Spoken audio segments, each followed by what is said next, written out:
Hello, folks, and welcome to a 2-week video lecture for our American literature class. This lecture is going to cover the next two texts in our course, which would be Louis Valdez's Zoot Suit and Larry Kramer's The Normal Heart, both of which are what we might call social movement theater plays. Zoot Suit from 1978 and The Normal Heart from 1985. So very close together in time, and very close together in terms of like the kinds of literary works that they represent. Um, I want to start before we jump right into the 1960s and 70s and 80s, just saying quickly that the reason why I have social movement theater as the kind of title here is I want to signal that social movement theater is an important aspect of American literary history, that actually there's a long history of theater and performance being really significantly important to various social movements throughout US history, dating way back to, of course, in the 19th century, the importance of live performance and public performance to the anti-slavery movement. We can trace all the way back to something like William Wells Brown's play The Escape, which was never produced like on a real mainstream theater stage, but was read aloud dozens of times across the country, as a piece of anti-slavery public theater. So we're skipping over a whole lot of kind of like prehistory for this lecture, but I just want to signal immediately that there's a much longer history before the 1960s of social justice oriented theater and performance in American literature. But for our purposes in our class, we're going to start with the Black Arts Repertory Theater in the 1960s. In fact, this is founded in 1965 by Amiri Baraka, whose name you should remember from the last lecture on the Black Arts and Chicano movements. Of course, Amiri Baraka was one of the foundational thinkers and writers of the Black Arts movement. He founds the Black Arts Repertory Theater, or BARTS as it's called, in 1965. And the Black Arts Repertory Theater is pointed to by a lot of folks as one of the real kind of pillars or foundations of the entire Black Arts movement. Um, Important for you to know that the Black Arts movement, there were a lot of different literary and musical and artistic works produced during that time. In terms of literature, uh, poetry and drama were definitely the two most prominent literary forms of the Black Arts movement. Novels and short stories were much less significant to Black arts, and poetry and drama were much more prominent. And so the Black Arts Repertory Theater was a space in New York City where Black artists could be both the writers and the actors for plays. And that was extremely important and significant at this time in the 1960s. And so this theater only exists for about a year before it's closed down. During that entire year, it is really closely surveilled by the FBI um, for uh, for reasons. The FBI was really interested in surveilling Black people during the 1960s, and anytime a group of Black people were doing anything like social justice oriented, the FBI was there spying and listening. They wiretapped MLK. They were listening in on observing James Baldwin. It was just any if you study African American literature from the 1960s and 70s, uh, there's there's likely an FBI file on the author that you're studying. Uh, that's kind of a side note, but it's relevant. Um, but the funny thing is, the theater's only open for a year, but it profoundly influences um, Black theater and American theater at large for decades. It is really astounding how much one small theater that was a theater school, really, it was a school that was only open for a year, how profoundly the Black Arts Repertory Theater influenced so many other projects across the entire country. Dozens and dozens of Black repertory theaters open up across the United States and are still open today that were directly influenced and inspired by the Black Arts Repertory Theater. So it is incredibly significant despite the fact that it was only open for a year. Okay, now into what we're reading in our class. Zoot Suit by Louis Valdez comes out of El Teatro Campesino, which is a theater company founded by Louis Valdez in 1965. Um, And so El Teatro Campesino starts mostly as Valdez and his compatriots, his comrades, um, collectively producing theater.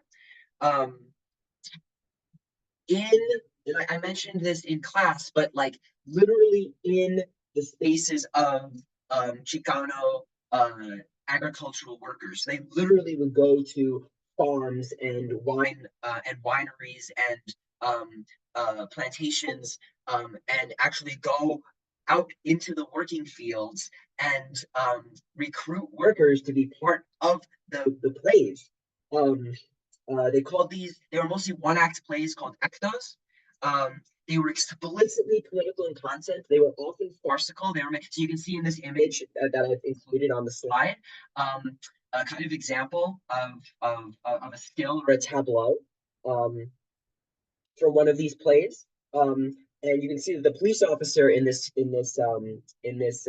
tableau is wearing a kind of funny comical nose and fake mustache. So a lot of these actos were intentionally like making fun of power, right? They were poking fun at power. Um, uh, they were farcical in that way. They were also very improvisational, though the scripts were pretty loose. Um, and often what would happen, and you can also see in this image, would be that actors wore kind of labels around their necks that kind of showed like what they were symbolizing or what real life person they were standing in for or what their character's name was. Because it wasn't really these were not these early shows were not like a group of actors who spent months rehearsing and then put on a well rehearsed show. It was, hey, folks in the fields, workers, come together. Let's put on a show. Here's some basic ideas and lines that you'll think of. Here's your character's name or your symbol on your name tag, right? Let's put this together. It was extremely organic, extremely horizontal in its organization. Really kind of like a workers' theater. Um, yeah, and it began as this kind of this very important vocabulary word for the week that you'll see in the last bullet point on this slide, which is agitprop. Um, Agitprop combines agitation and propaganda to talk about theater that is meant to agitate the population and be a form of propaganda to inspire the masses to have a certain kind of political action, right? And so that's kind of how El Teatro Campesino originated until Valdez himself, as an individual, started to emerge as an individual kind of playwright who was writing more structured plays. Um, and so I want to talk about some of the influences um, on Louis Valdez and his work in Zoot Suit that we covered a lot of the Chicano movement in the last couple weeks. And I want to use in this lecture talk about some of the kind of theatrical technical influences on what he's doing in Zoot Suit specifically. So I said agitprop is a combination of agitation and propaganda. Um, he's influenced by a German playwright named Bertolt Brecht, who is the most recognized voice and theorist of what gets called epic theater, although Brecht himself, towards the end of his life, started to not like that term as much, and he started to call it dialectical theater. But in general, if you take any kind of literature class or theater class that talks about the history of drama or theater, you have to learn about epic theater. It is one of the most significant chapters of Western theatrical history, up there with like ancient Greek drama, where we learn about the chorus, which we talked about in class. So epic theater is a formal term that refers not to like scope.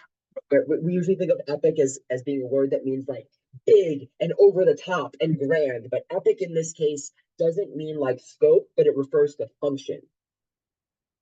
Um, and function was theorized by Bertolt Brecht as a way to kind of deconstruct the binary between form and content. So a lot of times in literature and theater in particular, but theater and poetry in particular, there's this idea that like you either focus on like aesthetic form and beauty, or you focus on content.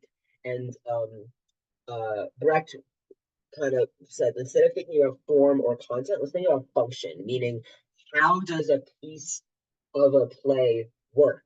How does it how does it do its job?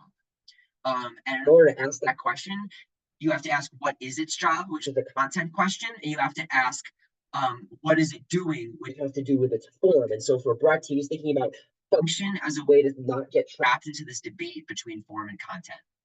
Um, and epic theater or dialectical theater for Brecht and others is theater with the explicit goal of politically influencing audiences, um, and which turns these specific goals into formal choices and techniques. So epic theater doesn't just blanketly refer to any play that's ever been written that has political goals. Instead, epic theater is when a play that has political goals uses a certain set of specific techniques to try to achieve those goals. And there's a whole list, but there are two. These last two bullet points on this slide are the ones that are the most important for our basic survey class. And those are the first is two words that are basically interchangeable: estrangement or alienation. Um, and what this refers to is the idea of um, intentionally disallowing the audience of a play from being immersed in the play. So you want to think about the fact that a lot of fiction, whether it's a play or television or film, what it wants to do is it wants to immerse you as the audience um, in the fictional world. It wants you to feel like you have been totally immersed. You've suspended your disbelief. If the play has magic in it, you're supposed to believe in magic. It completely wants you to be surrounded by this fictional universe. You forget your problems in the real world. You forget the outside world, like your job and how much it makes you tired. You're just in the theater and you're like, I'm here to experience fiction and I'm here to experience this fictional world. Epic theater uses various techniques to explicitly and directly remind the audience, you are watching a play. Don't get too comfortable. This is not real. This is fiction. I want you to be aware that it's fiction. Um, uh, so it uses things like literally putting a sign up that says Act One, Scene One, or having a narrator explain, like, and now at this point in the play, this is what's going to happen. Or like some epic theater will have someone come on stage and tell you the whole plot right at the beginning, so that way the whole plot is spoiled, so that way you as the audience are not waiting to wonder what's going to happen. Uh, there's a whole bunch of different techniques to do this. Um, in Zoot Suit, you want to think about El Pachuco's multiple functions, right? Um, uh, you think about how at the end of Act One, he tells the audience, and now you can go take a leak and have a smoke because we're going to have an intermission, right? Like he's telling the audience, you're watching a play, right?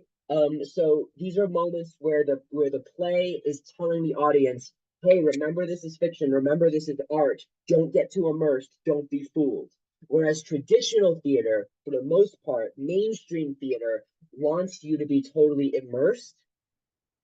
Epic theater wants to alienate you as the audience, keep you understanding that you are watching a play and that this is fiction and that you shouldn't be totally immersed. That is kind of like the fundamental ethos of epic theater, right? And so I want you, when you're thinking about Zoot Suit, to think about all the ways that it does that. Second epic theater aspect that is important for us in our class is historicization, which means taking some kind of contemporary political or social issue and looking for a historical event that you can connect it to. So in Zoot Suit, that's pretty obvious, right? How that's happening. But it's the idea that like what's happening now is connected to what's happening in the past. The other influence that we can think about is living newspaper plays. So the living newspaper plays started in Russia in the 1930s, and as a way of staging kind of like current events for audiences. So basically, literally like taking stories from a newspaper and putting them on a stage so that mass audiences who may or may not be able to read themselves can kind of be aware of what's going on in current events.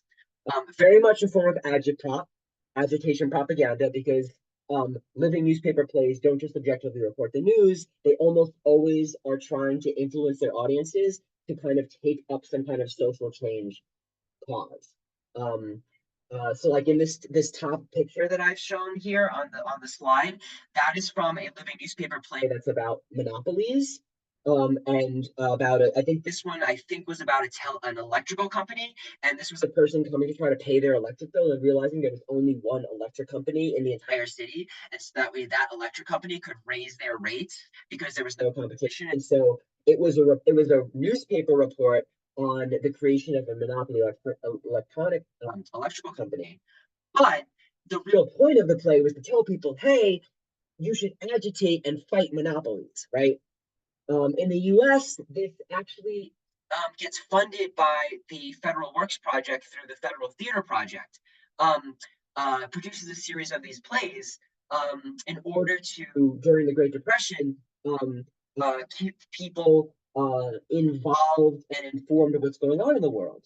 Um, and really important that the like kind of thrust of why this is important for our class is that living newspaper plays are directed explicitly at a popular audience rather than an elite audience.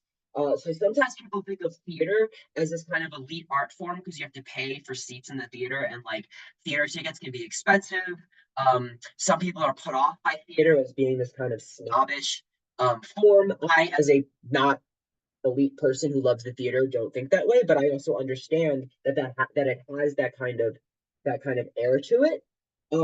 But living newspaper plays conceptualize the theater not as an exclusive place of social capital, but instead as a space for collective social dialogue, where people come together to talk about current events in order to change their lives, right? And so that's why living newspapers are important. So we see these things in Louis Valdez's Zoot Suit, right? El Pachuco has multiple different functions. He's a character, right? He's a projection inside of Hank's mind that has been alternatively interpreted as his conscience. So some people say that El Pachuco is kind of Hank's conscience that's kind of keeping him grounded. Um, Significantly, like the other characters can't talk to him. He's only in Hank's mind. Some people interpret El Pachuco as the kind of like ideal Chicano. Others interpret El Pachuco as a kind of problematic, and problematic doesn't just mean bad. I want to like I know that word gets used in kind of common parlance as like a stand-in for like, oh, it's bad, we should yell about it. But instead, I want you to understand problematic as meaning complicated and having problems. As a kind of problematic embodiment of Chicano machismo. You can think about that moment, the very obvious moment where El Pachuco says that Alice is just a no good broad, only good for a dumb broad, only good for one thing, where obviously that means sex, right? Like El Pachuco sees women as kind of sex objects. And that's like an obvious form of sexism. And so some people interpret, and Hank rejects that, right? After El Pachuco said that, Hank says, very carefully says, Miss Bloomfield, right? Respectfully addresses Alice. So some people interpret El Pachuco as kind of Hank's struggle with machismo, right? So there are different interpretations of El Pachuco as a character, but that's one of his functions. He's a character. He also functions, as we talked about in class, as a narrator or as the Greek chorus. And he also functions, as we talked about in class, as a director. He literally can snap his fingers and call for a tableau, right? He can make things happen. He can also intervene in a scene as he does when he takes uh, Rudy's place and is beaten by the police during the Zoot Suit riots, right? Instead of Hank's brother, El Pachuco takes his place, and El Pachuco winds up being stripped of his suit, right? So El Pachuco has multiple different functions, and in those functions, he is alienating the audience by making it obvious that we're watching a play because he is so theatrical and so obviously artificial and so obviously a force of the theater and not like a natural occurring like realistic image, right? He is doing things that aren't like realist. He's doing things that intervene and remind us as the audience, hey, you're watching a play. We can also think about the fact that there are archetypical characters like the press is just a character, right? And the press stands in for the jury to make a really heavy-handed point that like the CP Lagoon murder trial is really being tried as a public press trial. Um, and in those ways, alienation and estrangement are important. The play uses historicization with an epic theater technique by connecting the racist policing in the 1970s back to the Zoot Suit riots. And Living Newspaper Plays, it comments on it by literally having the play start with El Pachuco using a switchblade to cut through a newspaper, right? So Zoot Suit is very much influenced by epic theater living newspapers and agitprop and a whole bunch of other kind of forms. Okay. Um, and I want to look ahead till next week, which is when you study um, Larry Kramer's play, The Normal Heart, which comes out in 1985. Um, the Normal Heart is also a political play. It's also a social movement play. The social movement that it is associated with is um, queer liberation in the context of the AIDS crisis. So most of you in the class were born after this, but in the 1980s, there was a massive breakout of HIV/AIDS, and this is a sometimes a hard historical context for students to grasp because now there are drug treatments for AIDS, even though there's no cure for it yet. There are drug treatments and there are ways to be safe around AIDS in a way that today it is not a death sentence. Whereas when it first emerged amongst people in the late 1970s, early 1980s, if you were HIV positive, that was basically a death sentence. Very few people lived more than a couple of years if they contracted HIV/AIDS. Um, and it was a crisis that was affecting um, three primary populations in the United States. And there, I forget the name of the government official. I didn't look it up before this lecture, but he referred to it as the three H's: Haitians, heroin users, and homosexuals. Was what this government official, whose name I can't remember, would have referred to it as. And because the populations of people that were most affected by AIDS were gay men, Haitian immigrants, and drug users, the federal government very famously, this is not like your professor having like a hot take. This is kind of like very well established history. The federal government under the Ronald Reagan administration basically completely ignored the AIDS crisis. Um, People were dying by the dozens every week, hundreds every month of AIDS, mostly gay men and drug users and Haitian immigrants. Um, but the face of AIDS politically in the United States became gay men. And so you can imagine how, um, uh, in the political realm, a disease that was mostly affecting gay men um, in the context of massive homophobia meant became a kind of politicized issue. And so Larry Kramer, the author of The Normal Heart, was active as one of the co-founders of one of the most significant queer liberation organizations in the 20th century, which is an organization called ACT UP. Um, if you've ever seen the pink triangle symbol as a symbol of queer activism in contemporary, like online or anywhere else, that pink triangle symbol was a reclamation by ACT UP of an old anti-queer symbol from the Nazi concentration camps. And so ACT UP is the organization that takes the pink triangle and reclaims it as a symbol of queer liberation. So if you've seen that symbol circulating on the internet or anywhere else around LGBTQ politics, that comes from the organization ACT UP. And ACT UP was an organization of gay men, lesbians, and their allies demanding action by the US government to fund research and treatment for HIV and AIDS patients. And so The Normal Heart is a play that dramatizes what it was like living in New York City in particular. New York City and San Francisco were two sites with very high concentrations of gay male populations. And so they were two of the most visible cities where the AIDS crisis was like most being like if it was reported on at all in the news, it was being reported in New York City and San Francisco. And Larry Kramer himself is from New York, and so The Normal Heart is a dramatization of what life in New York City during the AIDS crisis is like. And what that meant for gay men in New York City was you were watching your friends die every week, basically. And so The Normal Heart is a play that dramatizes that and dramatizes the political fight in the founding of ACT UP as an organization and the different political strategies that different members of ACT UP had.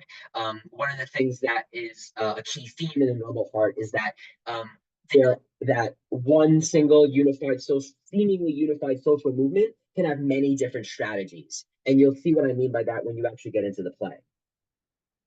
But I'll just speak to this last bullet point here.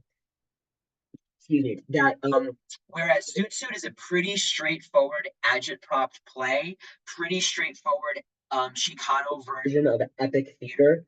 Um, the Normal Heart is much more of a mixed play in that it utilizes agitprop techniques in the kind of stage aspects, like the scenery, the lighting, the staging, like everything about the kind of infrastructure of the Normal Heart. If you read the stage directions, is very epic theater like, very agitprop. But the Normal Heart combines those techniques with realist acting conventions. So unlike Zoot Suit, where you have characters breaking the fourth wall like El Pachuco, and you have these kind of moments where the text itself or the dialogue itself is drawing attention to the theatricality of the play, in the Normal Heart, the dialogue is much more realist and much more immersive. So the Normal Heart kind of blends mainstream immersive theater with um, alienating epic theater. So it really blends both of those strategies while trying to maintain a politically charged content. And so that's what I want you to understand going into the Normal Heart, that it is very much in the same kind of politically activist tradition as Zoot Suit, but Kramer makes different decisions about the dialogue and the acting in order to kind of have a more blended play.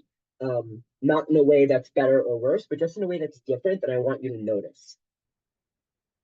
And so on that note, your lecture response prompt for these 2 weeks at the end of this longer lecture. So I know this lecture is longer than normal, but also this lecture is kind of serving the 2 weeks instead of 1 week of our syllabus.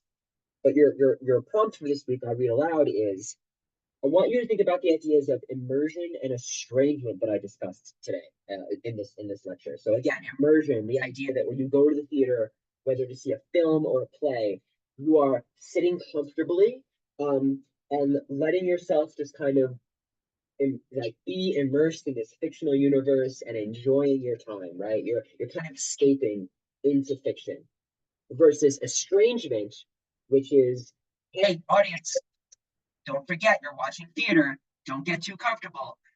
Think about it as a difference between a nice, comfy movie theater chair or like an uncomfortable wooden seat in a cheap um, uh, basement theater where you're seeing a not well funded play, right?